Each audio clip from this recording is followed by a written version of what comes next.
يوم 31 أكتوبر من كل سنة بيحتفل الغرب بالهالوين. فالسؤال، ايه هو الهالوين وازاي الهالوين ده بدأ؟ رغم ان في اجابات كتير وفي قصص كتير بتحاول تفسر ازاي الهالوين بدأ، بس اشهر قصة او اشهر تفسير لان ازاي الهالوين بدأ هو ان يوم 31 أكتوبر ده كان نفس يوم راس السنة بالنسبة لقبائل السلت، واليوم ده عندهم كان اسمه سماهاين، ما كانش اسمه هالوين اصلا، والقبائل دي كانت وثنية. عشان كده لما دخلت المسيحية حاولت تدمج اليوم ده مع عيد ديني مسيحي، فخلوا يوم 1 نوفمبر عيد باسم يوم جميع القديسين، والليلة بتاعت 31 أكتوبر بقت هي ليلة العيد ده. عشان كده مش هتلاقي أصل العيد ده عند باقي المسيحيين في العالم، هو بس في أوروبا وأمريكا حاليا اللي بيحتفلوا بالهالوين، اللي خلاص تحول من مناسبة دينية لمناسبة اجتماعية، وكل العالم بيحتفل بيها باختلاف دياناته بسبب طبعا الإعلام والعولمة، واللي حولت المناسبة دي لمناسبة عالمية كل العالم بيحتفل بيها في اليوم ده. طب هو ايه اصلا اليوم ده، او الناس بتعمل ايه في اليوم ده؟ السلت كانوا بيعتقدوا ان اليوم ده بينفتح فيه عالم الاحياء على عالم الموتى، والارواح بتاعت الميتين بتيجي، سواء بقى الارواح دي كانت ارواح شريرة او ارواح طيبة. ومن هنا جه حوار التنكر ده، ان هم كانوا بيلبسوا لبس يخوف الارواح الشريرة او يضللهم، يعني عشان يفتكروا ان دول ارواح شريرة زيهم. يعني الارواح دي غبية جدا لدرجة ان انت لما تلبس لبس مخيف او تتنكر هم مش هيعرفوك، هيفتكروك شبح زيهم. وكانوا بيولعوا نار عشان يخوفوا الارواح الشريره دي، وبعد كده النار دي اتحولت دلوقتي للانوار او الاضاءه اللي احنا بنشوفها. وخلي بالك في ملحوظه مهمه، عشان ناس كتير بتخلط ما بين يوم الهالوين ويوم الموتى بتاع المكسيكيين اللي هو ظهر في فيلم كوكو، فلا طبعا يعني اليوم ده غير اليوم ده خالص. والحقيقه ان في ناس يا كتير عزها. بتسأل، يعني بجد نفسي اعرف ليه ده سؤال مهم. ليه ده اكتر سؤال انا لقيته لما دورت عن الهالوين عموما. الكل عايز يعرف ازاي الهالوين بدأ. ليه مش هتلاقي نظرية المؤامرة اللي انت بتدور عليها؟ ما تتعبش نفسك. وليه حد اصلا مهتم في وطننا العربي بالذات ان هو يدور على الهالوين؟ ليه حد عايش في الشرق الاوسط عموما يحتفل بعيد الهلع؟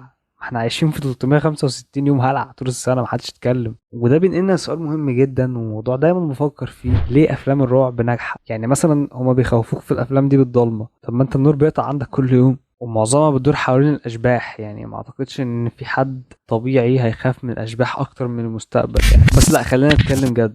صناعة افلام الرعب هي صناعة ناجحة بامتياز، بس طبعا بره، لان كده كده في مصر مفيش افلام رعب ناجحة، ودي حاجة يعني ما اعتقدش في حد يختلف معايا فيها. اتحداك تذكر لي اسم فيلم رعب واحد ناجح في الوطن العربي. ومحدش يقول لي مسلسلات، بقول لك فيلم، ها كلها بتبقى افلام فاشلة وغالبا بتقلب على ضحك وترول، ولا امثلة كتير. واي فيلم رعب مصري انت فاكر ان انت بتخاف منه، هو غالبا انت ما بتخافش منه، بس ممكن تكون شفته وانت صغير، فانت في اللاوعي عندك بتخاف من الفيلم ده. بس لو رجعت اتفرجت عليه بجد وركزت فيه، هو مفيش حاجه تخوف. يعني انا كنت بترعب من التعويذه ده وانا صغير، بس لما رجعت شفته وانا كبير انا مت من الضحك. هو ده اللي انا كنت بخاف منه بجد. كل ده وانا بكلمك عن افلام مصريه عربيه شبهنا، فاهم؟ الاجنبي بقى بيخوفك في ايه؟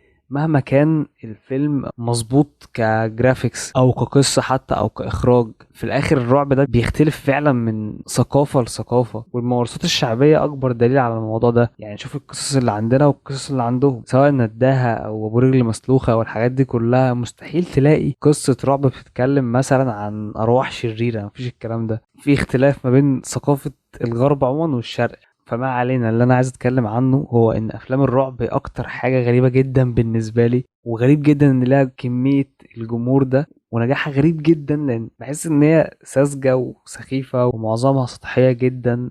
يعني اسهل تقريبا شغلانة لاي ممثل ان هو يشتغل في فيلم رعب، مش الممثل بس، لا الكاست كله باستثناء المونتير. يعني هم هيروحوا هيقعدوا يصوروا في مكان مهجور، هيطفوا النور بس عشان الدنيا تبقى مخيفة اكتر وغامضة، مش هينطقوا كلمة تقريبا.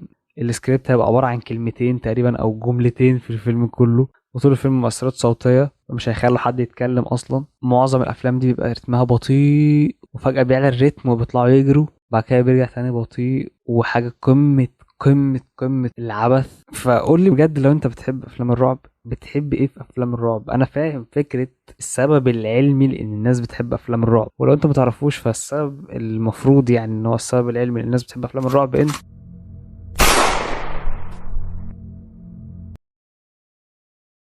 افلام الرعب بتسجل اعلى ايرادات في شباك التذاكر. فالسؤال، ليه الناس بتحب افلام الرعب؟ سيكولوجيا سيجموند فرويد شايف ان اللي بيشدنا في افلام الرعب الغرابه والشيء الغير مألوف وخرقها للطبيعه. وارسطو رغم ان وقته ما كانش فيه افلام رعب بس كان فيه قصص رعب، وكان شايف ان القصص دي البشر بيطلعوا فيها طاقتهم السلبيه. لكن علميا بقى عقلك لما بتتفرج على افلام رعب وبتعيش جو التوتر والاثاره بيستشعر الخطر وبيفرز الدوبامين والادرينالين بكميات كبيره، وده اللي بيحسسك انك مبسوط بعد ما بتتفرج على اي فيلم رعب.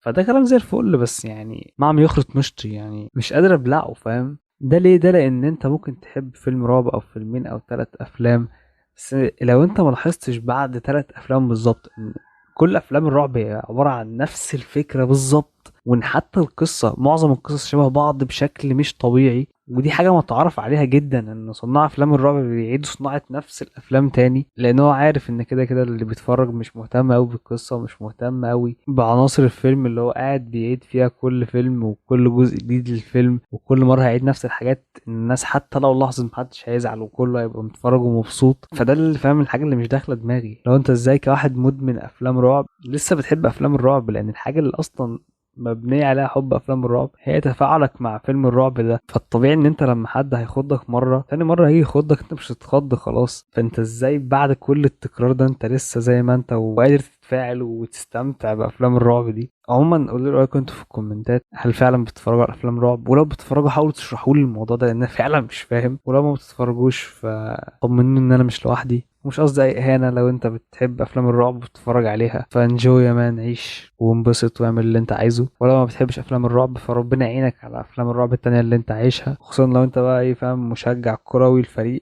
غير ريال مدريد والاهلي. ويا سلام بقى على الرعب لو هتلاعب ريال مدريد او الاهلي، او لو انت بقى اهلاوي في فيلم رعب انك تلعب صن داونز الساعه 3 العصر في جنوب افريقيا. اقصد ان في حاجات كتير بتخوف اكتر من افلام الرعب، والله الخصم اللي بينزل يشيلك نص المرتب ده بيخوف اكتر من انجح فيلم رعب في التاريخ. ما علينا، قولوا لي في الكومنتات ايه اكتر حاجه فعلا بتخوفكم. انا عن نفسي في حاجات كتير بتخوفني، يعني مثلا الشطرنج بخاف قوي من الاوبننج ده، بخاف قوي من الهنود، مش بس في اللعبه لا في الحقيقه بخاف في الحياه في العموم من الهنود اصلا، وخصوصا من فيديوهاتهم والمونتاج الغريب بتاعهم ده.